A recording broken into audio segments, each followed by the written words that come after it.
नमस्कार. राज्यात जर बघितलं तर जे आहे सोयाबीनचे सध्याचे मार्केट काय आहे आणि बाजारभाव काय आहे ते जाणून घेणार आहोत. व्हिडिओ शेवटपर्यंत बघा. व्हिडिओला लाईक करा. सध्या जर बघितलं तर जे आहे लातूर जिल्ह्यामध्ये जर बघितलं तर सोयाबीनचे बाजारभाव जे आहे 3,400 रुपयाच्या दरम्यान आपल्याला या ठिकाणी पाहायला मिळत आहे. कमीत कमी तर जास्तीत जास्त जे आहे 4,200 रुपयाच्या दरम्यान पाहायला मिळत आहे. एक दोन वाकलाला 4,300 रुपयेसुद्धा बाजारभाव या ठिकाणी पाहायला मिळत आहे. यानंतर नगरमध्ये जर बघितलं तर जे आहे कमीत कमी या ठिकाणी 3,600 तर जास्तीत जास्त 4,300 रुपये मार्केट या ठिकाणी पाहायला मिळत आहे.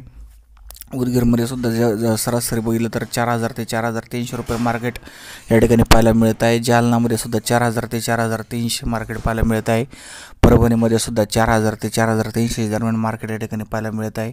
एक दोन वाकलाला 4,400 ते 4,500 रुपयेसुद्धा बाजारभाव या ठिकाणी मिळालेला आहे.